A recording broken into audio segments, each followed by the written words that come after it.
এই নৈরাজ্য বন্ধ করবে, জানমালের হেফাজত সেখানে তারা করবেন। আর ইতিমধ্যে ছাত্র তরুণরা বিরোধী রাজনৈতিক দলগুলো আমরা যে গণতান্ত্রিক রূপান্তরের আমরা যে প্রস্তাবগুলো হাজির করেছি এই ব্যাপারে আলাপ আলোচনা করে ছাত্র তরুণ সুশীল সমাজ এবং রাজনৈতিক দলগুলোর মধ্যে একটা মতৈক্যের জায়গাটা তৈরি করা। এই সরকার তো সর্বদলীয় রূপে আছে, দেশের মানুষ রক্ত দিয়েছে এবং মানুষ ঐক্যবদ্ধ হয়েছে যে একটা গুণগত পরিবর্তন দেশের জনগণের জন্য প্রয়োজন এবং সেই জনগণের লড়াই এখন চলছে।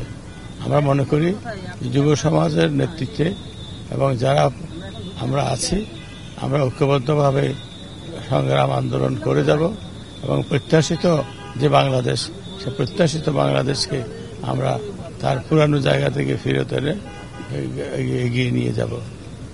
আপনি কি মনে করেন কতদিন থাকা উচিত এই সরকারের মেয়াদ? এটা আসলে কতদিন থাকা উচিত অনুচিত না, এটার উপরে কোনো কিছু নির্ভর করে না।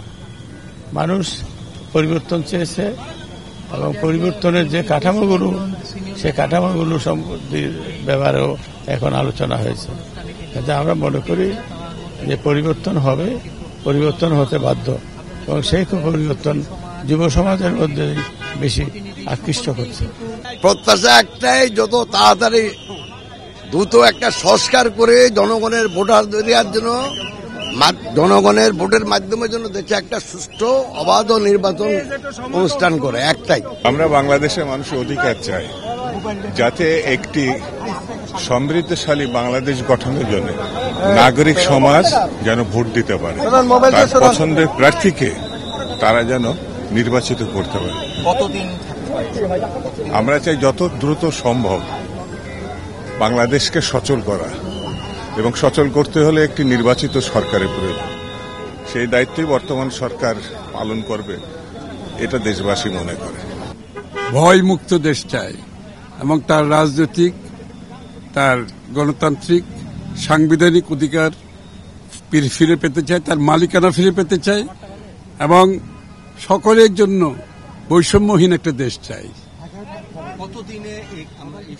না, এটা যত তাড়াতাড়ি সম্ভব। দিনের শেষে দেশের মালিক তো জনগণ এবং জনগণের ক্ষমতায়নের মাধ্যমে বাংলাদেশে আগামী দিনে গণতন্ত্র প্রতিষ্ঠিত হবে।